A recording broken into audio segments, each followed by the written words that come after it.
Mahakal one में शिव का प्रवेश। स्कंद पुराण।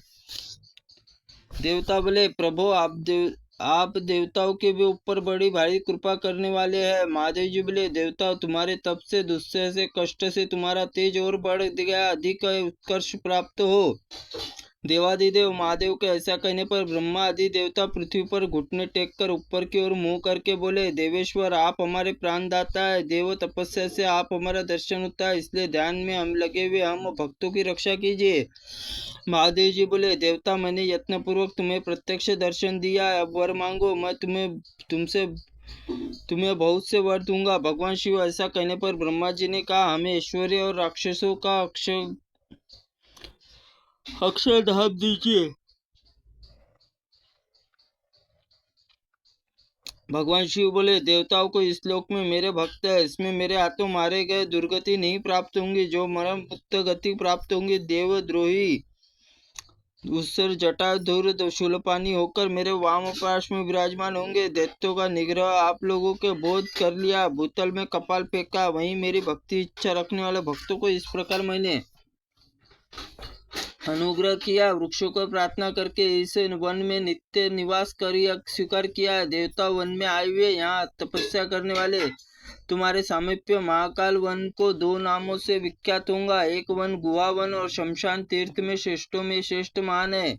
ऐसे कपाल रचायन वर्णन को इस प्रकार किया है। कपाल पात्र में भोजन करे, कपाल व्रत को आभूषण के भांति धारण करे, हाथ में कपाल लिए हुए संतोष पूर्वक नियम पूर्वक भिक्षान्न आरण करके शमशान में निवास करने वाले समस्त प्राणी के प्रति प्रिय अप्रिय और प्राप्ति समभाव रखे हुए, अंगों से भस्म विभूषित, विशेषत व ज्ञानवन, जितेंद्रिय, सब प्रकार के आसक्ति त्याग और मिट्टी भस्म जल मात्र संग्रह करके सदा योग युक्त नित्य निरंतर जप करके श्रेष्ठ आसन जीते पवित्र तीर्थ आश्रम बनाकर धीरे धीरे इष्ट देव चित्त एकाग्र करे।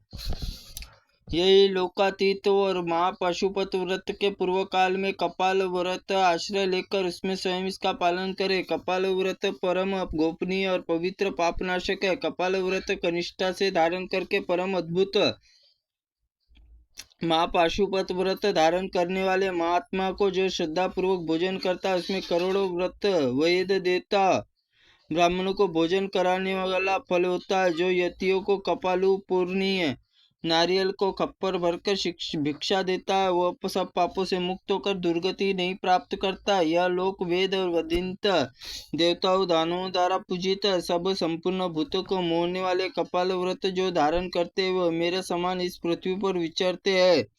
इस दीक्षा योग और समस्त प्राणियों को तारने के पितामह जैसे संपूर्ण देवताओं के पूजनीय, उसी प्रकार महाव्रत संपूर्ण योगों से पूजनीय, संसार बंधन से छुटकारा दिलाने के यह कल्याणमय व्रत पवित्र है, क्योंकि यह संपूर्ण धर्म और मोक्ष के कारण है। यह जो जितेंद्रिय अजितेंद्रिय इस कपाल व्रत में संन्यास को ग्रहण करके फिर छोड़ देता है, यमदूतों द्वारा शीघ्र रौरव नरक में पड़ता है। जो भाव और व्रत के साथ बात करता है किंतु तदनुकूल कर्म नहीं करता, वो राग युक्त चित्त वाला श्रृंगारी रंगार रस में डूबा हुआ पुरुष धर्म प्रिय नहीं है।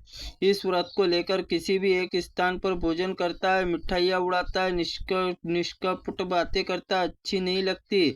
जो बुरे गांव के नगरों में रहता है और खेती और वाणिज्य व्यवसाय सेवन करता है इत्यादि दोषों से दूषित हुआ मिथ्याचारी के साथ वार्तालाप करके मनुष्य नरकगामी होता है, क्योंकि यह मेरे व्रत को कलंकित करने वाला है।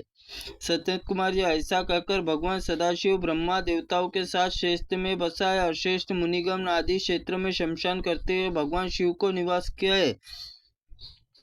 वहाँ स्थान महाकाल वन कहलाता है। भोपाल में भगवान शंकर के अनुग्रह घर में संशय नहीं किया, मरणशील प्राणियों का अनुग्रह करने से लिए इस क्षेत्र में प्रादुर्भाव हुआ और वहाँ स्वर्ण मणि और निर्मित वेदी बनाई गई और जिसमें सब ओर से परम सुंदर 34 सुंदर कलश स्थापित किए गए और वहां पर वेदी, चारों ओर 4 दरवाजे, होमाग्नि तप रहे थे। उन स्थान पर रखे हुए घट निवेदित सूर्य के भांति दिखाई देते थे। उत्तम महाकाल वन में भगवान शिव क्रीड़ा करते हैं।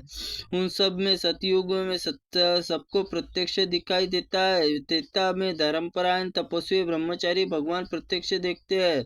द्वापर में धर्मात्मा वैदिक ज्ञान संपन्न पुरुष उन्हें देख पाते हैं। परंतु कलयुग में विशुद्ध विज्ञान और सुशोभित अधिक तपस्या वाले पुरुष महाकाल वन में शूल पट्टीधारी देवादिदेव भगवान महेश्वर का दर्शन करते हैं, जो संपूर्ण लोकों में अनुग्रह करने वाले हैं। व्यास और मैंने तुम्हें सब यथार्थ वृत्तांत बतलाया। भगवान शिव के स्थान पर विश्व विख्यात गणों सहित पूजित करके सब दोषों को पूजन करने वाले कल्याणकारी बुद्धि युक्त मानव इहलोक में एकाग्रचित होकर इस स्थान पर महात्मा को बढ़ता और सुनता है, देवताओं के अभिषिक्त करता है, पूजित होकर भगवान शंकर के धाम जाता है। त्रुटिपूर्ण वाक्य के लिए भगवंत आप हमें क्षमा करे। ओम नमः शिवाय नमः। ओम स्कंद पुराणाय नमः।